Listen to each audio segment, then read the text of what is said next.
जय राम जी के मित्रों, अध्याय 1 श्लोक 7। अस्माकं तु विशिष्टा ये तानि बोध द्विजोत्तमा नायकः मम सैन्यस्य संज्ञार्थम तान् ब्रवीमि ते। हे ब्राह्मण श्रेष्ठ, अपने पक्ष में भी जो प्रधान हैं उनको समझ लीजिए। आपकी जानकारी के लिए मेरी सेना के जो सेनापति हैं उनको बतलाता हूँ। व्याख्या। पिछले श्लोक 4, 5, 6 में दुर्योधन ने आचार्य श्री द्रोणाचार्य के समक्ष पांडव पक्ष के मुख्य महारथियों के नाम गिनाए थे। दुर्योधन ये जानता है कि कुशल राजा वो होता है जो शत्रु पक्ष को कमज़ोर नहीं समझे। जो राजा शत्रु पक्ष को कमज़ोर समझता है वो हार सकता है। साथ में दुर्योधन ये भी जानता है कि यदि हमने अपने पक्ष को कमज़ोर समझा तो भी हम हार सकते हैं। अतः वह अब आगे अपनी सेना के भी प्रधान सेनापतियों महारथियों के नाम गिनाने के लिए उद्यत होता हुआ दिखता है। इस श्लोक में वो कहता है कि अब मैं आपको गुरुदेव अपने पक्ष के भी जो मुख्य महारथी हैं, सेनापति हैं, उनके नाम बतलाऊंगा।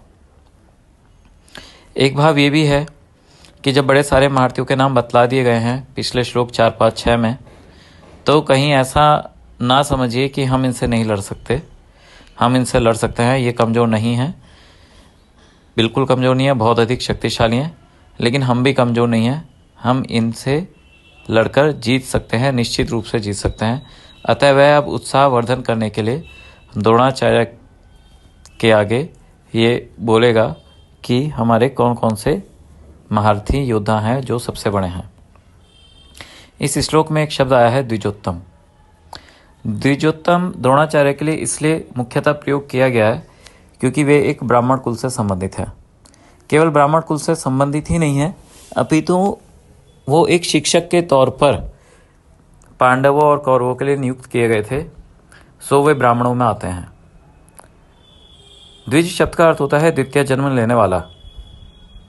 जब मनुष्य का जन्म होता है तो अज्ञान और अविद्या होने के कारण वह एक पशु की भांति होता है, लेकिन जब वो अपने आचार्य गुरु के समक्ष विद्या का अर्जन करता है, उसमें संस्कार आते हैं, तब वो सही मायने में मनुष्य बन पाता है।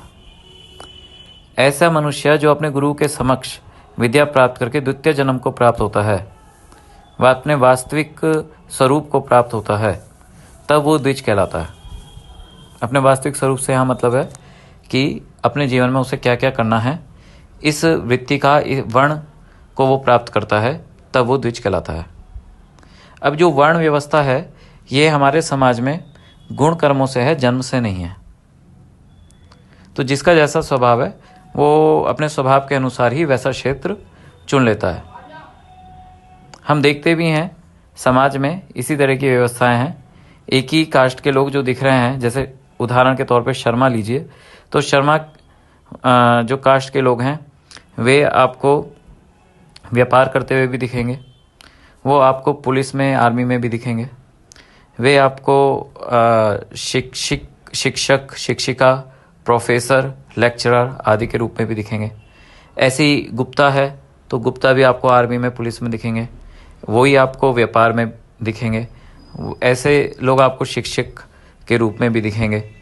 तो प्रत्येक कास्ट में अलग अलग प्रकार के स्वभाव के लोग होते हैं। वे लोग अलग अलग वर्णों में चले गए हैं। तो एक कास्ट के लोग अलग अलग वर्णों के हो सकते हैं। वर्ण का लेना देना बिल्कुल भी जन्म से नहीं है। ब्राह्मण वर्ण का लेना देना जन्म से नहीं है। क्षत्रिय वर्ण का लेना देना जन्म से नहीं है। जन्म से कोई क्षत्रिय नहीं होता, जन्म से कोई ब्राह्मण नहीं होता। ये द्वितीय जन्म जब प्राप्त होता है, गुरु के सानिध्य में रहकर मनुष्य अपने स्वभाव को समझ लेता है, तब वो द्विजता को प्राप्त होता है, द्वितीय जन्म को प्राप्त होता है। चूँकि ब्राह्मण वर्ण में जो लोग हैं वो समाज की व्यवस्था को निर्धारित करते हैं, उस पर सूक्ष्मता से ध्यान देते हैं तथा समाज में संस्कारों का निर्धारण करते हैं, समाज को संस्कार देते हैं, शुद्धि देते हैं एक प्रकार की, और शिक्षक के रूप में वो माता पिता से भी ऊपर कार्य करते हैं। इसलिए द्रोणाचार्य को यहाँ पे द्विजोत्तम कहना उचित है, अर्थात द्विजों में श्रेष्ठ, द्विजों में उत्तम। हे ब्राह्मण, हे ऋषि, मैं आपके समक्ष योद्धाओं के नाम बतलाता हूँ। यह इसका तात्पर्य लेना चाहिए।